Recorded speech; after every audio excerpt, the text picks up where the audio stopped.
Okay, thank you. Okay, good evening, everybody. Oh, Anne Marie. We have a quorum, so we will proceed. Yes. So I have to read this before we get going. This meeting of the Sandy Neck Board is being recorded and broadcast on the town Barnstable's Government Access Channel. In accordance with the Massachusetts General Laws, Chapter 30A, Section 20, the chair, which is myself, must inquire whether anyone else is recording this meeting, and if so, to please make their presence known. The meeting will be replayed on Xfinity Channel 8 or High Definition Channel 1072. It may also be accessed via the Government Access Channel live video on demand archives in the Town of Barnstable website. So if there's anybody that is taping, can they please let me know? Seeing nobody for the 10th year in a row, we'll continue. We'll continue with the meeting. So we'll start with a roll call. We'll start on my left. Maureen Puccioni. Renee King. Bill Carey. Chris Clark, Town Council Liaison. Anne Marie Lupino, Sandy Neck Natural Resource Officer. Nina Coleman, Sandy Neck Park Manager. Donna Bragg. And Tom O'Neill. Thanks, everybody. So we'll start with the minutes from December 11th. Anybody have any comments or additions or subtractions they suggest for the minutes? Otherwise, Move that we approve them as printed. okay. Anybody want to second that? Second. Okay, Maureen, thank you. All in favor? Aye. Okay, the minutes are passed. Thank you. Just quick on terms of notes from the chair, nothing too dramatic, but I still don't have any news on our vacancy. Obviously, with the town council transition, there's been some time delays because of that, and my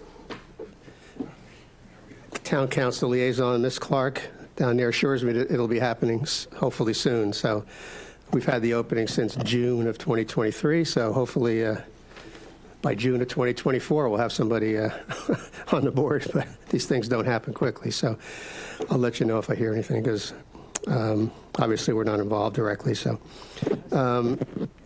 okay, let's see. Cover that later. So why don't we move on then to correspondence? Any correspondence from? We did get one letter that we'd like to bring to the board next meeting when we have less on the agenda. It's just feedback about the Sandy Neck deer hunt, which was not happening for another 2 years. Okay, so you'll stick that on the agenda for next month then? Okay, staff report.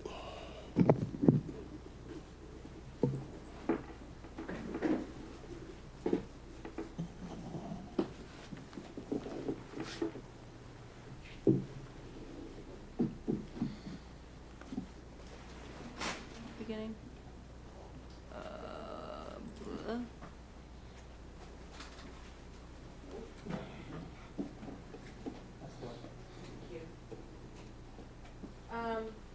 Good evening, Nina Coleman. I want to introduce Anne Marie Lupino, who is our new Josh. Those of you who knew Josh was our natural resource officer, and he just finished his environmental, what was it? Police Academy, thank you, to be an EPO. So we congratulate him. Anne Marie has been working with us for many years as a seasonal employee, started working at the Marine Environmental Affairs under the Natural Resource Division, and then moved over to Sandy Neck when Josh left. So we welcome her. She's got many, many years' experience. Anne Marie will be jumping in later for our safety solution report. So I'm just going to go through our staff report really quickly here. I don't know why that just happened, but it winked at us. So as many of you know, the 2024 permits are now on sale. We did send out an email blast before Christmas to everyone, prompting them to download their information if needed, if your registration's expired, and then starting the permit application for the ORV stickers. People right away jumped on it. People love their stickers. They like that low number, so we're very busy processing right now. Just to remind everybody, your 2023 sticker is good until January 15th, which I believe is Monday of next week. We have that little buffer around the holidays, so we are making sure people can still get out around the first of the year. Can I just say one Please. thing about the stickers? You know, when folks do the sticker process online to do the application.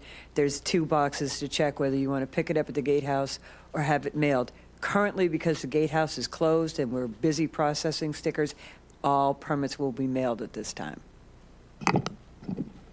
Super.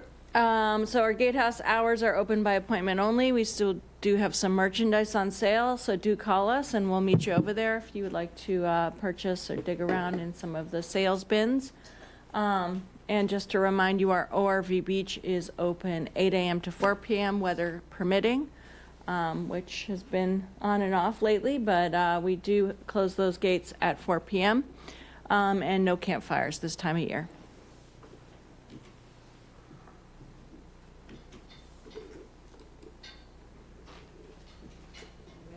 Why it won't move over? Click next. Good thing I am. Oh,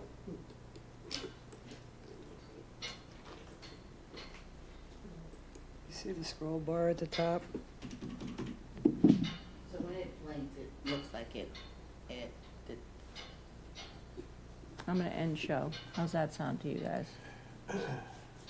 that was pretty exciting. We're gonna do it this way. So Sandy Neck turtle count as of today, we had rescued 9 Kemp's Ridleys and 2 loggerheads. And then What's that a picture of? Wow. loggerhead. A big one. Yeah. And then and actually the O'Neills and I were out until God knows what time. I left before you did.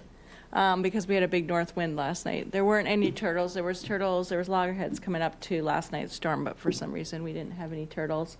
Last night's storm did some minor erosion out by Trail 4, which has been a problem area. But overall, the dune was intact, at least what I could see in the dark up until I didn't get out till Trail 4. It's pretty bad because trees are falling out into the beach and stuff. And then finally, there was a request for our current research permits that we have actively going at Sandy Neck right now. This is a list of it. Hannah told me that she also emailed this to everybody.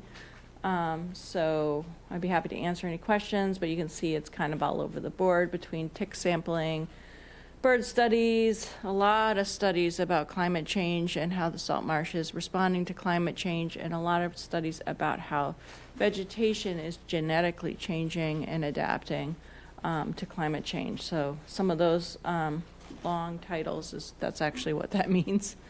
I had 2 thoughts when I got the note from Hannah. One was it might be worthwhile, if everyone else thinks this makes sense, to have maybe a quarterly just review of where these projects are, particularly if there's any interesting, I mean, if it's not interesting, then, skip it. But if there's some interesting things getting done during that every quarter, maybe just have one of the guys, whether it's you, Nina, or Donna, or Hannah, or Anne Marie, just give a kind of a brief, update on what's happening out there. Is there anything interesting happening? And then the other thing I was thinking of is this could provide some of the sources. We've talked about having speakers, speakers coming in to talk to us occasionally about subject matters that we are interested in. This also could provide a basis for that. So you could maybe, some of the folks that are doing this research, we could invite in to, again, maybe on a quarterly basis, have someone come in, spend a half an hour talking to us about some of these projects, which would also be educational for us. So it also keeps us connected to all these projects too. Anybody else think that's a good idea?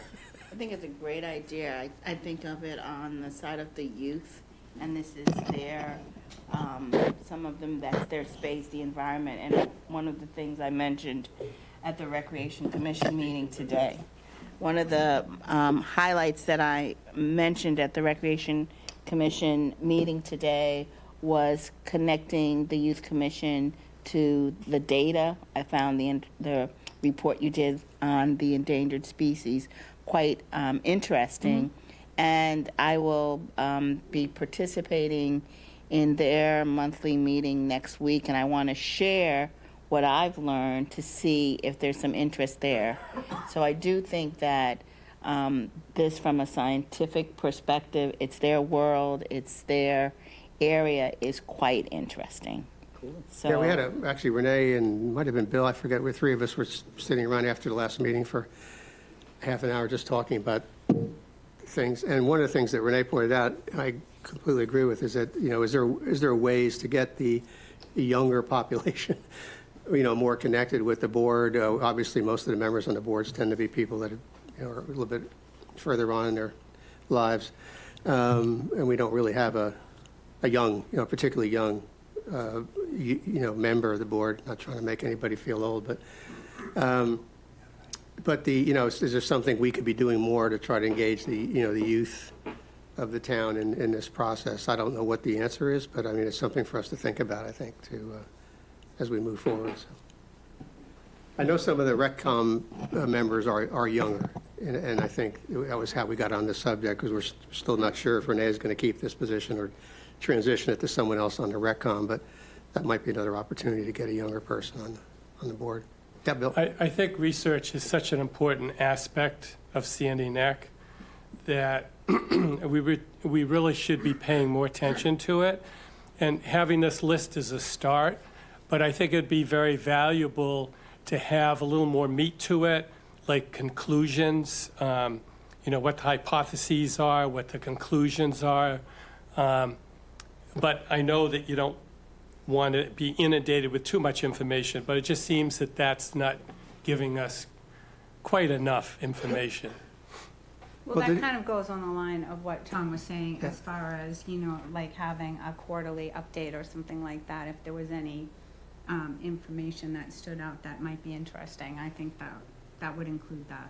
And Bill's point is really exactly right, because the way I would frame that would be, because this is science, right? So they all have hypotheses, typically in a project. What do they think is going on? What do they think they're going to find, et cetera? And then there's conclusions as they go through the project. So it would be interesting to know what, not necessarily every one, but there are probably 4 or 5 in there that are really pretty interesting, that we could just say, what are they trying to do? What are they studying? What's the hypothesis But they have? actually give us that information up front in the research permitting process. I would imagine they do, yes. So it must That it's exist. a synopsis of what, even with the first one there, with the caps.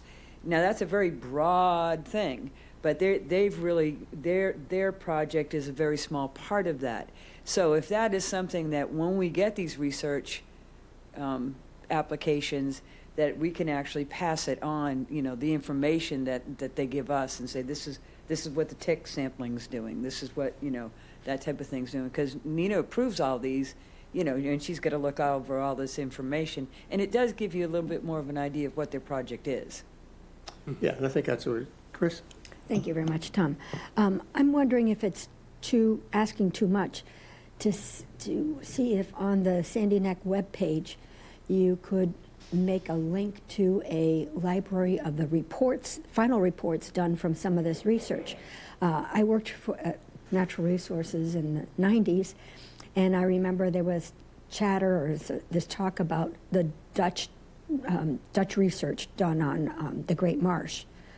So did the Dutch take it across the ocean, and they have this information that we on the Cape are not the beneficiaries of, and maybe that was in print form at that time, but electronically, I think it wouldn't be too hard of a lift to just put links to a final report done from some of the research done that would benefit not just those of us, but those who will be serving on the Sandy Neck board 20 or 30 years from now.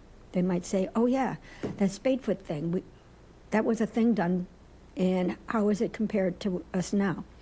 For not only the youth who will be taking our places, but also other researchers or citizen scientists, people who might not be doing research but just care. Right. And they might serve on the board someday and might have this reservoir of information to paw through it. Not everybody's like that, but I am. Yeah, well, I think, look, it's one of our major strategic kind of focus areas, conservation, right? So it's obviously important. And it's one we need to be more educated on, because I'm not a scientist. Most of us aren't scientists other than Pete. So, it's something we need to stay educated on so we can react to it, right, long term. I mean, that's what we're supposed to be doing, looking out long term. What are the things that are happening out there that that we can react to, respond to, mitigate risks, et cetera. So I think, just having a list, as someone said, is just a start. We need to make this come to life somehow. And I mean, I think some combination of having project summaries produced, maybe just a hypothesis and what they're looking at, and then some regular update, and possibly even by the teams at some point, if that seems possible.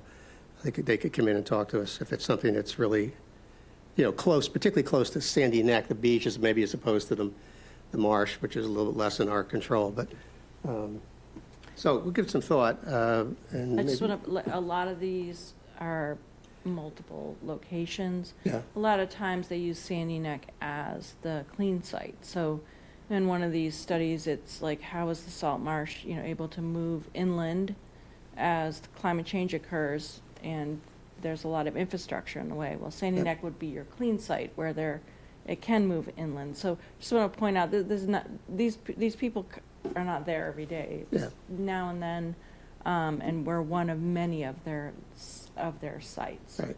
So I'm not sure, many of these probably wouldn't be somebody, they're not going to come from URI, but perhaps some of the more specific ones, we can try to get people here.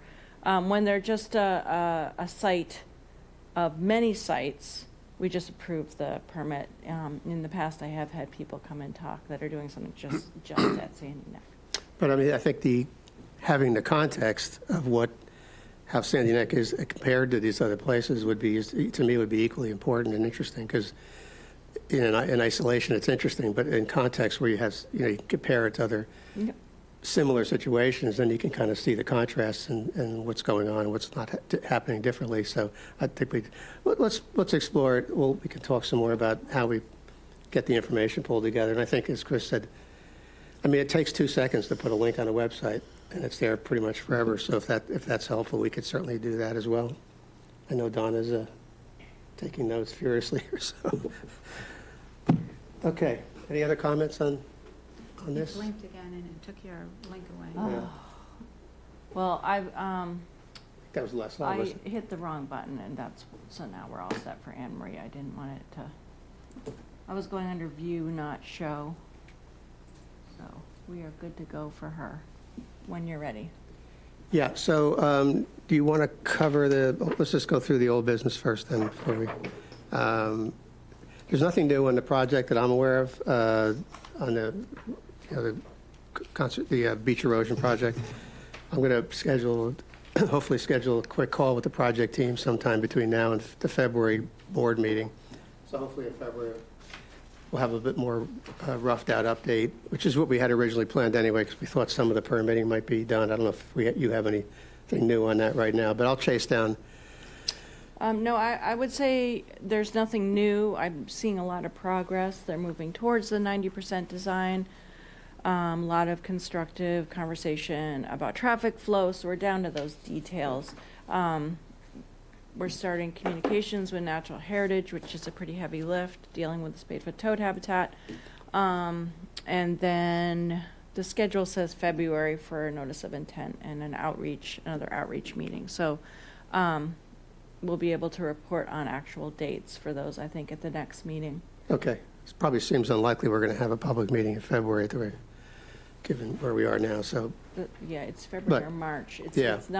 It's not like happening right away. Yeah. There's still quite a bit to do. and then related to that, the theory was once we know a little bit more, we'll get a little bit closer, we'll get Mark Ells to come in and spend some time with us, as we did last, I think it was September.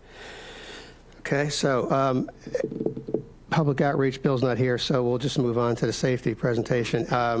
As all of you know, I was thinking today, I think I've said this for 10 years, how many years I've been in this position, but this is really important, safety. I came out of the chemical industry, nothing's more important than safety. So this is a really key presentation to kind of see what's happening out in the safety, and then what things they're going to look to do to improve as time goes on. So we're going to turn this over to Be Easy now.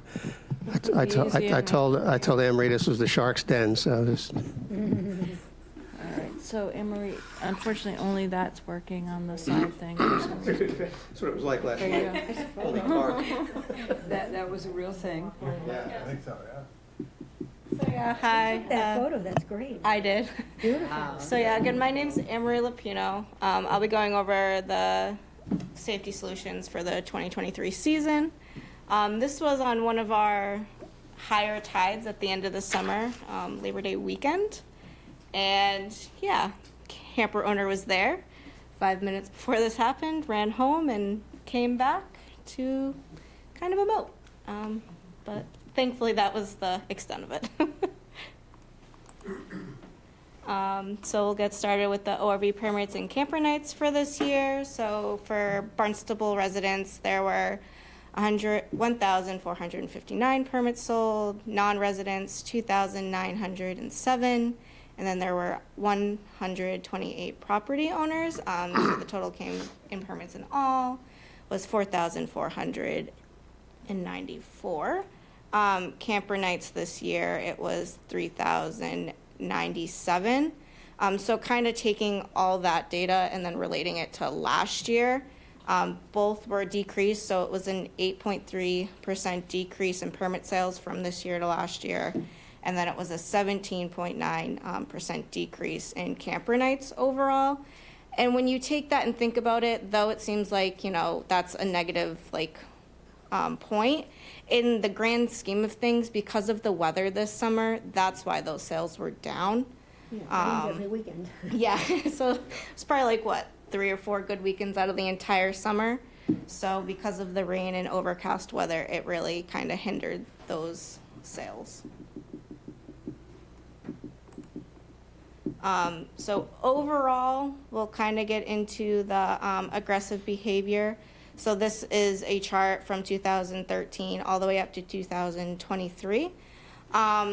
So I guess I'll point over here. This summer alone, we had 6 incidences overall for aggressive behavior. So they kind of, from past years, it's similar in the amount that we're having for aggressive behavior.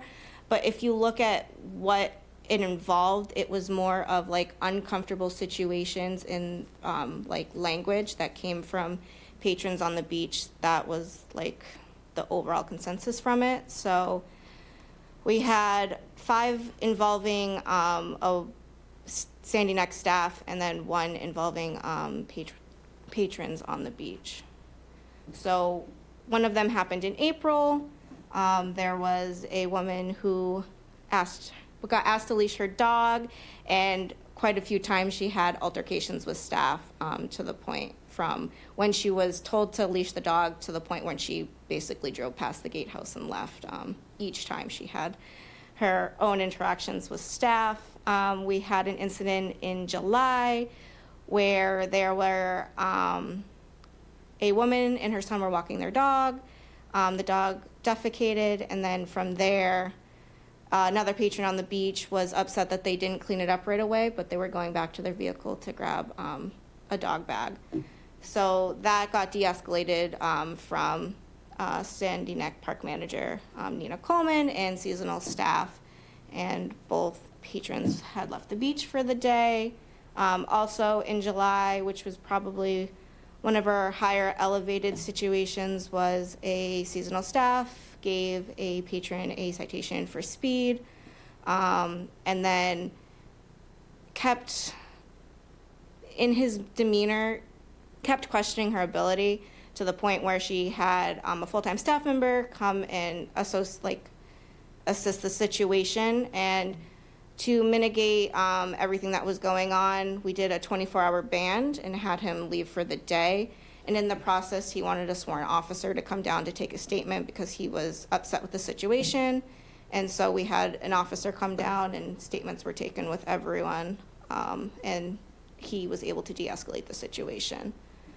And also in July, we had July and August, we had incidences where when people were driving through the gatehouse, they made staff feel very uncomfortable with language that they were using and that the way that they were interacting with the seasonal staff. And each time those were escalated to full-time staff members and brought to our attention.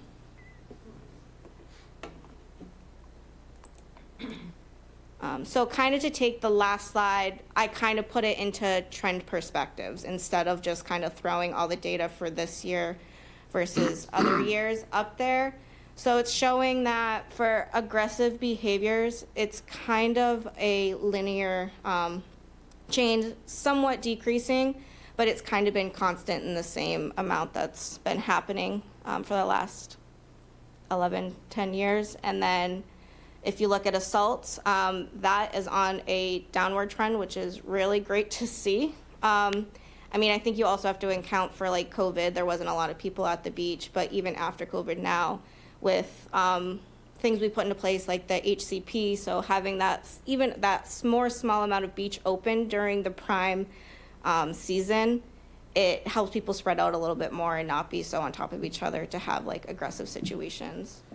And then also, again, this year was the weather. And then if you look at police responses, that's been going up. I think it also just shows that staff is being more proactive about calling the police in situations where it may be needed. And then like certain medical situations, they're always called. And then like fender benders in the parking lot, things like that. So then we'll move into the verbal warnings. So if we look at 2023, what's in the green is probably, these are all the main verbal warnings that were given for this year. So you can see speed is kind of up since the last years. That's because we actually had a plover take, and staff and seasonal staff were very proactive about making sure that speed was staying down. Also in the prime summer season, it can be very detrimental if people aren't being safe and going that 5 miles an hour for people just recreating on the beach in general. I think it's also important to note that permits not affixed, it goes from 00 to 37. That's because that was a new category this year for how seasonal staff could record things. And so you can see that's actually been a big problem. It takes away from us doing other things on the property when we have to remind people to put their Is that sticker. I don't have a sticker, or is that I forgot to put it on the window? That's problem? they get the sticker, put it in their glove box, and don't put it on their vehicle. Do you get people sharing their sticker? We've had some of those. Oh, for sure. Exactly. And then dogs off leash, 35 were recorded. I think that's something we can work on for the upcoming year. I know on a daily basis in the summer, people get talked to about dogs off leash, so just making sure those get recorded in our system. A few other ones that were pretty important to note were fire violations. We had 16 this year. A lot of people seemed to have their own pallets and then take some of ours from our HCP area that we had to enforce a little bit and give out some citations to minimize the amount of that happening. And then I think I had one thing to note on that. What is tidal flats? So tidal flats is like, that was one of my points I wanted to bring up. We've had a lot more people parking on tidal flats. So if you go down like Trail 4 and you're far out instead of like where the pre-existing like high tide mark is, that is considered a tidal flat. Anywhere that if you were to leave your vehicle and then as the tide comes in, your vehicle will be swamped, I guess is a good way in layman's term to put it. So like at Trail 4 where there's a lot of erosion going on, we see a lot more people parking on tidal flats because it's all sand right there. And so that's where that came from in the higher amount of people getting tickets for parking. It's for parking on tidal flats. That's in all what that means. So that's a new one on me, because I mean, if you go out there, I would say there's an awful lot of people on any given day parked below the rack line. No? Different than,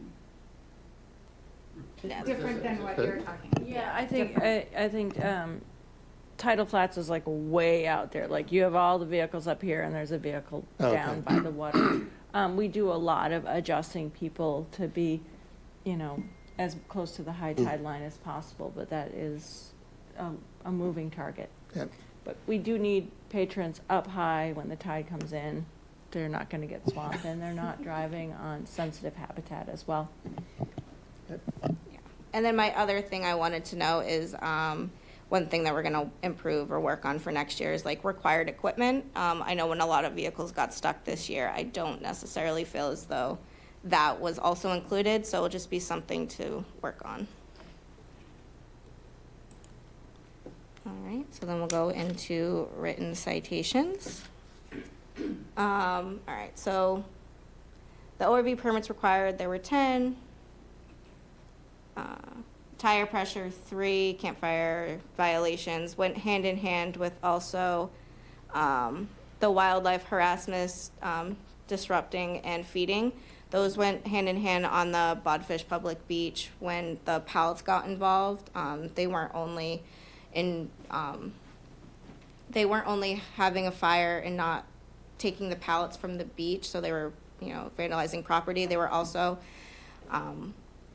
hindering the HCP that was put in place for plover protection and conservation. And then so in all, there were a total of 31 citations given out for this summer. A new topic that we did was temporary suspension, so the 24-hour bans. We used that a lot in previous years. It gets the point across without having to give a citation. And I say that because it definitely works. There was no one that was banded for 24 hours and not given a citation that then repeated something and did it again. So it got its point across in the same way that giving citations did. We had 4 written warnings, 1 permit revocation, and that one was honestly because the person got stuck on the access trail, rolled a bead, and they didn't have a spare tire, and they were always able to re-get their permit as long as they got a spare as long as they got the spare tire and let us inspect it. And then they never came back for the summer. And then we had 1 dog bite, which was the dog revocation. So this kind of gives the trend line and also the data for the citations given over time. The number of citations have just been going down. Again, this does show from COVID.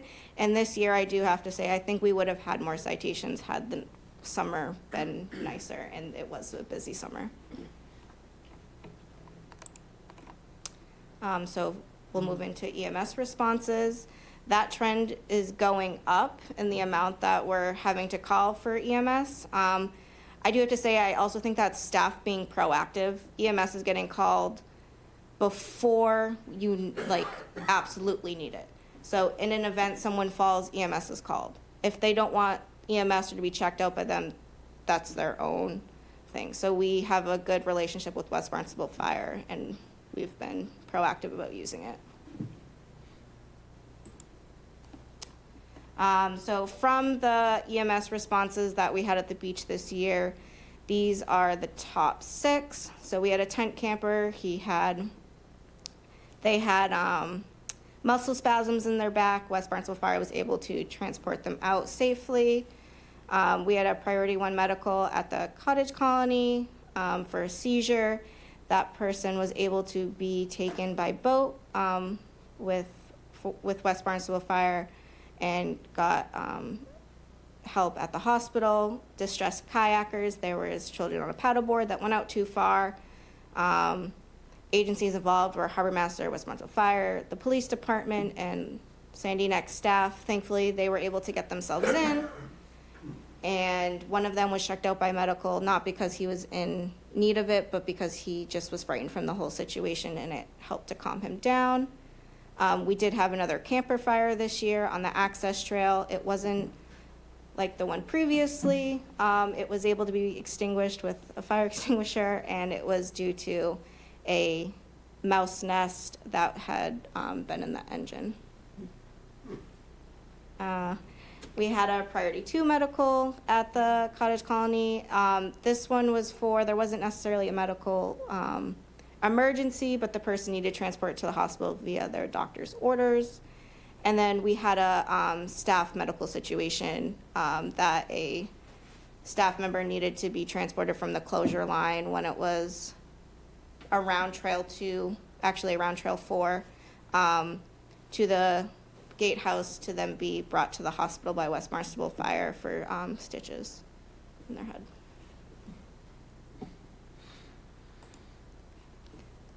Moving on, we have collaborations with these different agencies. So we have a good working relationship with with Barnstable Police. Our liaison officer is Chris Kelsey. He's not here tonight. And they also do summer police detail shifts through the busy summer, through the busy season. We have a good working relationship with West Barnstable Fire. They support us year-round for fire and medical emergency responses. Also, we work with them for public safety trainings for CPR, firefighting, and also we do an in-person drill once a year.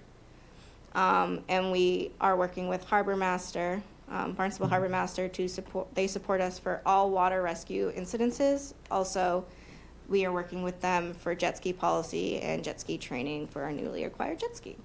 And I put IFA on here because we're starting to work with them more and more. Sandy Neck, they've actually found out, is a safer place to release animals than elsewhere where they were doing it in Wellfleet, because they don't have to walk as far to get to the water, and it's just kind of down the ramp and you're right there. And then I wanted to take a minute to point out our community outreach and topics that we discuss during, school field trips, Boy Scout, Girl Scouts, our junior rangers in the summer. So public safety. We also had a school trip come down, and Josh is right in here in the photo, and he was talking to all the kids about the EMS equipment that we have in the trucks in case we needed to use it in the case of emergency. And then also, the field work for diamondback terrapins and shorebird nesting.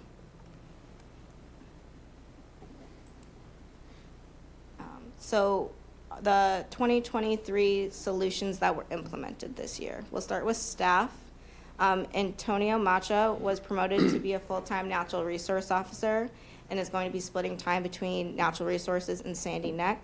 So during the busy summer months, he will be at Sandy Neck to help with the messes that we get there. I was designated to be at Sandy Neck full-time.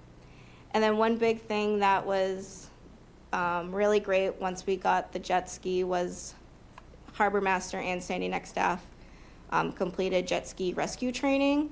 So that involved 2 different days. One day we were at Lake McQuacket and we did a lot of training on how to operate the jet ski and then using the pull behind sled to put someone onto it in the case of an emergency. And then we also did another day of training at Sandy Neck, using the wind to our advantage to get people on and off the sled, and how it would work with 2 people rescuing someone, or if you were on the jet ski by yourself. Has it been used this year yet?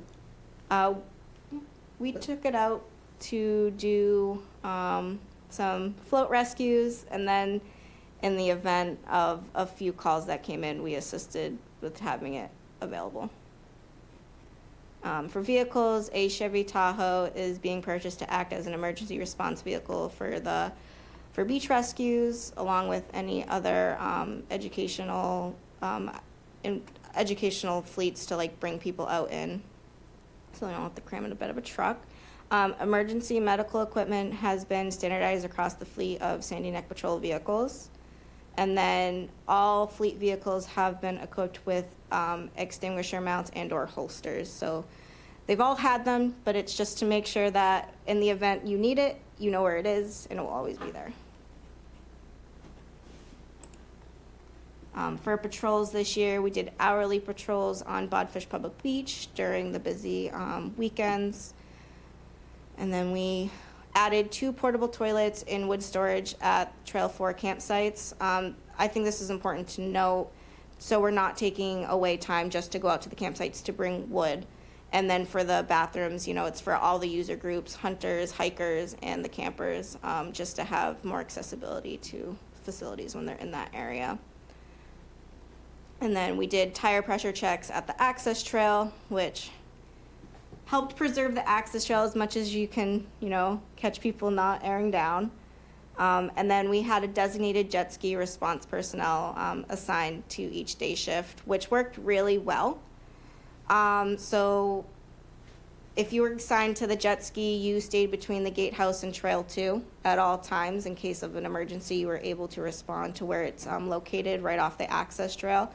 And then either another full-time staff member or a seasonal employee would also be in that general area to be able to back you into the water. And then traffic solutions. We cut back vegetation on the trails and paths as needed. Spray paint cracks in pavement orange to prevent trip hazards. Remove vegetation in upper parking lot to widen pedestrian walking paths. And then we added large orange cones in the lower parking lot to prevent vehicle damage and trip hazards in the areas where the parking lot has been over time eroded away due to, I would say, the Sandy Neck pond puddle. The lake. Yeah, when the puddle's not there, but they are pretty deep potholes when they're not covered. I'm going to miss that lake because last night when I came off the beach, my car was covered with foam. And I went through that puddle about 5 times just to get some of that off the car. It was like, It is the I'm gonna miss Sandy that, Neck yeah. car wash, Yeah. yeah. And then also, we had riptide flags that we would put up if there was any warning for riptides in Cape Cod Bay throughout this summer. So this goes over the drill. I have a question on that. Yep.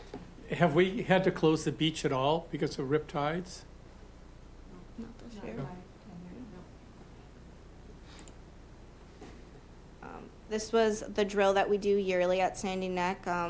So Sandy Neck staff was there, West Barnstable Fire Department, Barnstable PD, DCR, and then also Barnstable Harbor Master.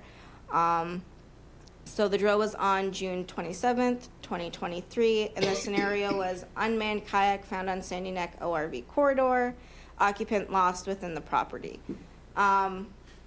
I wasn't there for this, but I know from being a seasonal how important it is for this drill to happen. It was every other year they did the drill, but now it's going to be yearly. It just you get so many takeaways from it, and especially getting the hands-on experience when you probably haven't seen something like that before. What to do in case of an emergency is really good to have.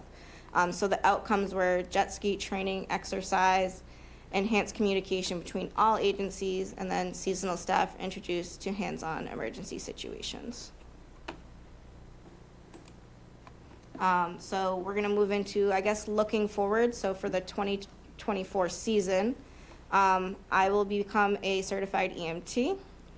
We will be developing jet ski policies to support safe use in rescue situations. We're going to be developing an outpost, so it's going to be a shed on the ORV corridor, probably near the access trail, that can be used to assist the public with, first aid, AED, anything that you would need in the event of a medical situation.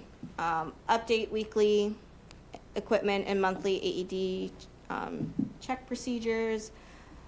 We're going to be updating the air compressor system to manage high volume of vehicle traffic in the summer, which is definitely needed. Replace, upgrade handheld radios to support communications with the gatehouse. Continue to improve and develop training for both seasonal and full-time staff. And then also continue to reevaluate to develop new safety solutions. And then even one step further, looking all the way into 2025, we'll be adding an additional speed radar sign to be placed on the ORV corridor, purchase new ATVs, UTVs as needed to replace old equipment, and then also replace decking infrastructure at the gatehouse to help with tripping hazards. And that was it. Nicely done. That was the best safety presentation we've had in 10 years that I've been on the board. Really nice job, you guys. Really nice job. Guys have any questions or comments? Chris? I have a question. Who pays when the West Barnstable Fire Department gives services? When they come for emergency response, that's, that we actually pay for training, a certain portion of training, but when they come, it's part of their budget to respond So- as they do anywhere. So the person who gets services doesn't get billed from their insurance company? I'm just curious, because it's not a town agency, it's the West Barnstable residents who are serving the town. So I'm sure that we don't pay They- them. I don't know Yeah, how okay. their inner workings are, Chris. I really don't know Yeah, yeah. how who pays for what with So the it wouldn't go ambulance. It through you. looks like Rich knows more than I do. What happens is, Okay, so, Rich French, You should talk. yeah, come to the table, Rich. Didn't mean to put, Question, actually. what happens when a person is transported, all of services are billed through ComStar, which is a service that I don't know if all of the departments utilize, but it's a system whereby those services that are provided to the patient are covered under their insurance, and they are basically repaid. I see. So the state every year comes forth with mileage, usage of oxygen, usage of drugs and the like. Yeah, that's And expensive. the patient gets charged that, and it goes through what they call Barnstable Fire used to use ComStar, but they do get paid. The Sandy Neck folks don't. So the patient is not charged, because it's pretty expensive to get an ambulance call. You're talking Oh, yeah. $1,000 at least, to, Oh yeah, that's all handled through insurance stuff. thank you. any other questions about the presentation? I'm just curious, on the jet ski, how much use does that get? And this was the first summer with the jet ski, right? We're still developing it. It definitely can be used, I would say, other than like rescue situations for patrols. It takes less time to take the jet ski to the like North Finger, so like Trail 6 past there, than it would take a vehicle to drive there. So in situations, we are still like developing how often it's going to be used, but it can also be used for like water patrols, because you can see a lot more actually from the water than behind people's vehicles. So I think in rescue situations, as they come up, so like paddle boarders in distress, you're going to be using it. When floats go out, if you can get to it before it's way out in Cape Cod Bay, we used it for that. And again, when any other calls comes in. But I think eventually it will be used in like routine patrols on the waterfront as well. Yep, okay. I just want to remind everyone, we did not have lifeguards this year. We're in a desperate no lifeguard situation because we don't have, the town is having trouble hiring staff. It correlated with the first year of our rescue vessel, our jet ski, so that really worked well. And so that's why we had it stationed very near the public beach. We deployed it 2 or 3 times, assuming there was an emergency, having been called in for emergency. But it has so many uses, and it drafts so little water. So there's all kinds of potential for use of it when we have like a low tide emergency in Barnstable Harbor. Not that we're doing that now, but it really gets you starting to think like there's a lot of applicable ways of using this, because a lot of times you can't get in Barnstable Harbor with the fire department vessels. So the Barnstable Harbor Master Department worked really hand in hand with us to get this program up and running, and I think it was a real success. I mean, you can see from the pictures, all the full-time staff became the folks that were running it, and we had quite a bit of training. We all felt pretty confident by the end of the year that we could make a positive difference in a situation, which can happen in a heartbeat there. I would say the biggest issue that we will deal with it in future years is, as Anne Marie said, it's like floats going, offshore wind. When you have an offshore wind day, it's constantly like waiting for somebody to go floating out into the ocean. So it's a really good use for that. Paddleboarders, kayakers. Yeah, So good. I was really, really pleased with the program. Yeah. And the take-home message thank you, Anne Marie. You did a great job. Anne Marie is just a really good asset for us at Sandy Neck. She knows so much, having been there for so many years already. I look at this data, and yeah, there's these weird anomalies. Like COVID just kind of messes up all your data. But what I see is less and less alcohol issues. Like when you look at those numbers, we used to be constantly giving verbal and citations for alcohol. Those are going down to very, very low numbers. And our emergency and all of our, enforcement issues are kind of level. But our usership is going up. So I really feel like it's in hand right now. I feel like, keeping the alcohol issues down and really providing that safe environment has been our mission statement for the last 4 or 5 years. And I really feel like this report shows that we're achieving that. Usually, I don't want to complicate things any further, but usually with safety statistics, it's useful to see it as a ratio, exactly to your point. So, for example, if you're in a trucking company, you would measure accidents by miles driven or something like that. So you look at that ratio over time, because then that gives you kind of a cross way to look at it as opposed to just an absolute number. But the trends are, when you're getting down to small numbers like this, 4 or 5, it's really difficult to. But the trend lines are really helpful, I think, in seeing what's happening, over time, because there's a lot of modularity. But you can see most of them are moving in the right direction. And one thing you learn with safety is you can't afford to prevent the last accident. It's just impossible. You can target it, but you'll never get there because it's too expensive to actually prevent it. But the presentation you gave really shows. I'm just thinking back to almost 10 years ago. The presentations were, I would say a lot less robust. And so the detail you guys, the professionalism your team is showing out there with this data, and we've talked about data in other contexts, with financial stuff. And having data is just so powerful because it takes all the anecdotes, you can just look at what's happening. So all this is really great, and you guys do a heck of a job. And also want to thank Chris, because I know Chris is not here tonight, but the BPD and those guys are a critical piece of the... Chris Kelsey. Yeah, Chris Kelsey, sorry.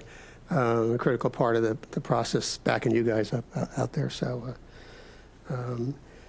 I don't have any. The only other thing I was going to say, because I'm on the record every year for 10 years, I'm still concerned about fireworks. If I had to say, where's the risk out there?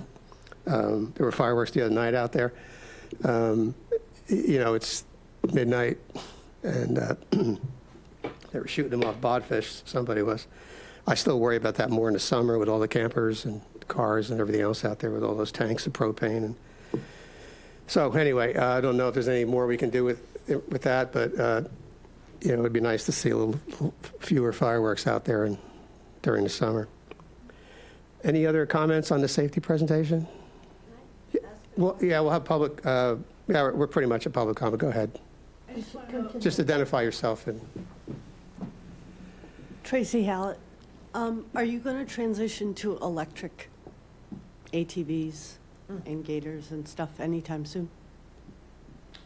I think I haven't seen an electric ATV or UTV, but we keep bouncing around for our next truck purchase, a hybrid, but our next purchase is still a gas.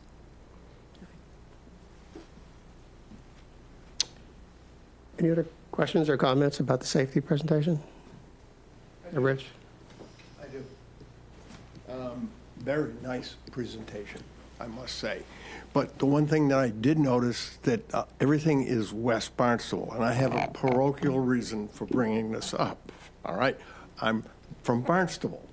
But basically, a lot of the stuff that we provide, the Barnstable Fire Department provides, is the safety aspects of the cottage colony. They put out the ladders and everything else, and they hold a fire drill.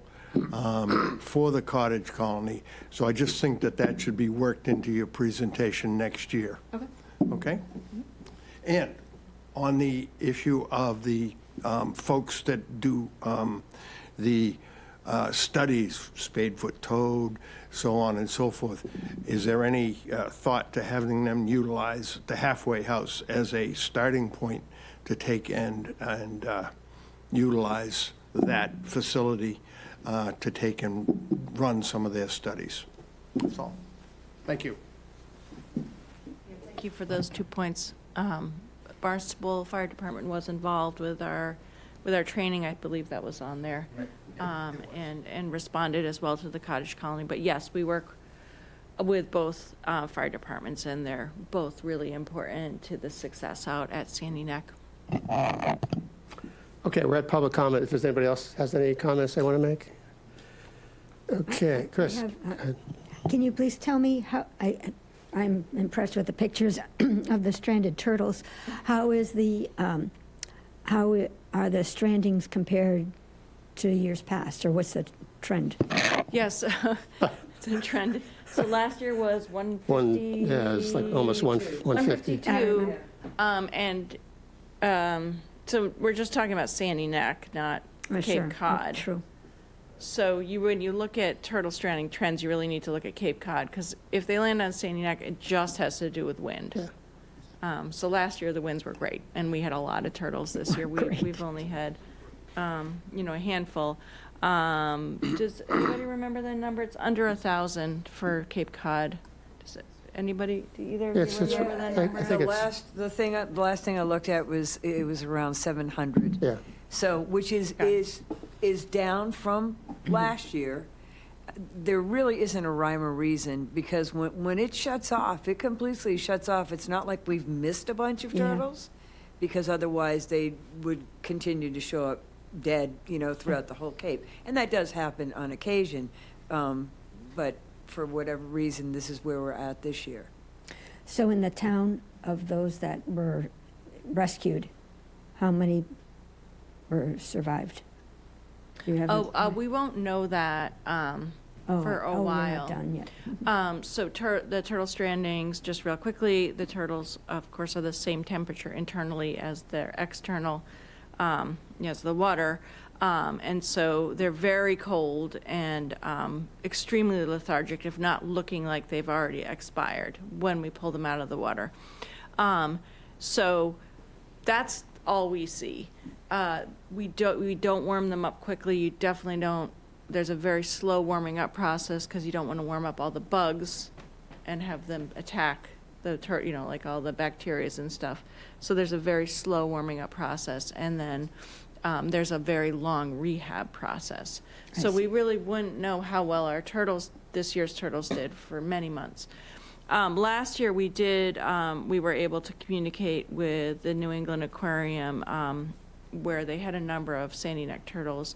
And last year there was something like 80% survival, which was amazing. Yeah. I think that's pretty high. Yeah. Good to hear. Yeah. So I think it's Based on changing. water temperature was not frigid, so we had very viable turtles coming in on the surf, and when you could see it and stuff. We were very, very lucky last year. The turtles were very lucky last year. Most of the ones we found were active. They were not. But other years, you pick them up, it's like an ice cube. You can't tell if it's alive or what it is. Some of them are still alive, some aren't. But Thanks for your hard work. I know it's late, always uncomfortable. Oh, it is the most I fun know. ever. it's. It's the joy of the season. I mean, it's so It cool really to find one now. Thing Yeah. ever. So Yeah. I'm very new to this. Oh, please, so- turtle I'm questions.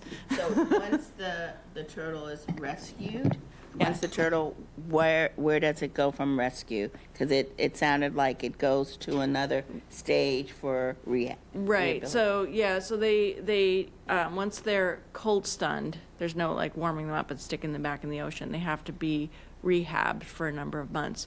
So Mass Audubon comes to our garage and picks them up, and they have volunteers transport them up to the New England Aquarium. They have an outbuilding, And from there, we get so many turtles, they only can handle so many. And then from there, they fly them to other facilities. So they're so precious, particularly the Kemp's Ridleys are the rarest sea turtle in the world. So every single one really matters. But there really wasn't that many. I can't remember how many they can handle at the New England They're handling them Aquarium. in Wareham now, too, I think. Yeah, there's a Isn't- number of different places. Right. They get a large amount. The Georgia Aquarium gets them. Yeah, they move them Some- all over the even place. the middle of the country gets these turtles to rehab them.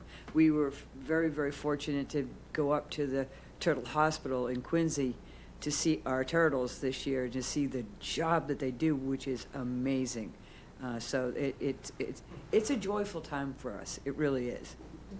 Better after they've been, than when we pick them off the beach. And which is- again, when I think of, how the comfort dogs are helping our youth and some of the things that you find in schools that may not have been in schools in the past, when I hear about a compassionate story like this, I think of a child in their journey of seeing an animal help through so that the situations that they're going through aren't as bad because they're helping another. So a lot of these things are just so powerful and need to be integrated into the situations where many of our youth are faced. I'm a technologist. I have spent a great deal of my life there, but I have a great deal of respect for being unplugged.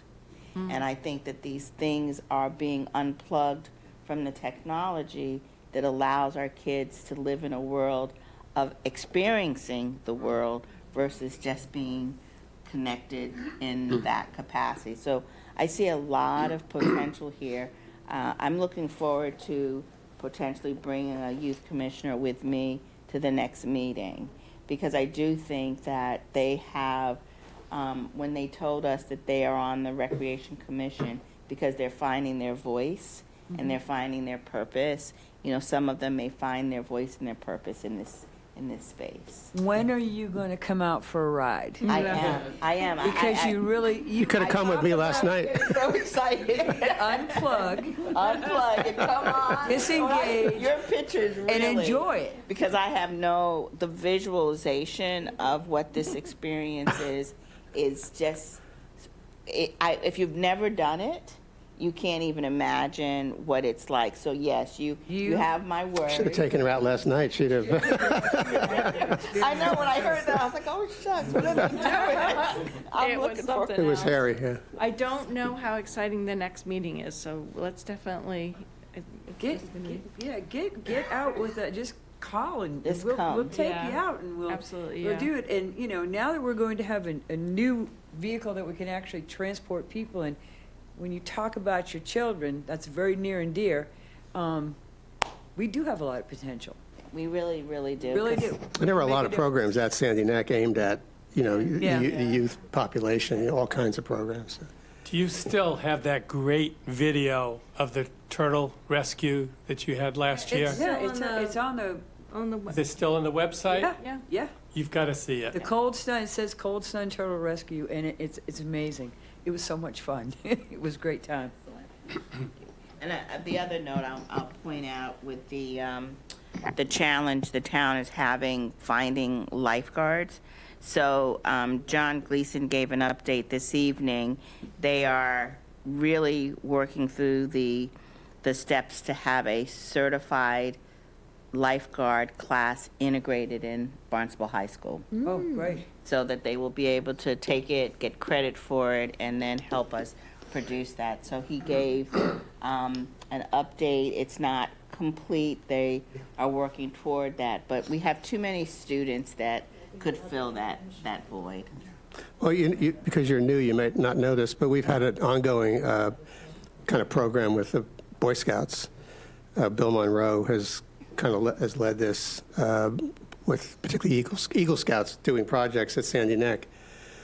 There's nothing particularly proprietary about that. I mean, we could have people other than Eagle Scouts doing that. So, I mean, if there are other opportunities, maybe to integrate some project work, with other kids that are not necessarily in the Boy Scouts, but might be in other organizations or whatever, that's something we could certainly look at. So your ideas are welcome. Why can't we get lifeguards? Why is that such an issue in the last, year or 2 years? Been several. Well, I'd like to point out that my child was a lifeguard this year, so she was one of the few that stepped up to the plate, and she's an amazing swimmer. But they only had so many young people that were able to work. I mean, there's so many issues. There's so many reasons here, Bill. I mean, there's housing issues. There's a huge void for work. I think kids can make a lot more money doing something else. I mean, there's a whole lot of issues. And so, the swim team, I can tell you, is getting to be less and less kids. So, you need that conveyor belt to it. And I think what you're talking about, Renee, is a way to sort of start setting the kids up to be available and certified. And I think that's great. They only had a certain amount of staff members. It was a very, very small amount, and they selected the beaches that would most, needed it the most. So have the most people swimming. The north side beaches, frankly, they're a little cold. They're not real swim beaches. And some of these other beaches are just a lot of bodies in the water. At one time, there used to be so many lifeguards. I know, it was a great job. It was a big competition to get to be a lifeguard. My son and daughter were lifeguards too, going It's a back great job. a number of years ago. They loved it. And it was a lot of camaraderie with it. It was a big deal for kids to be part of that. Well, maybe the programs that, like Renee's talking about, will help to generate some more interest, But it's tricky if you don't have any lifeguards. It makes it, it's a little bit worrying. But okay. Again, thanks so much to the whole Sandy Neck team for that presentation. I'm not sure who exactly worked on all of it, but I know it's always a team effort, but it was really good and informative and well presented. So thanks a lot, Emery. Any public comments? Okay, we'll look for a motion to adjourn then. I'll make the motion to adjourn. Second. Okay, all in favor? Aye. Okay, motion passed. We are adjourned. Thank you very much, everybody.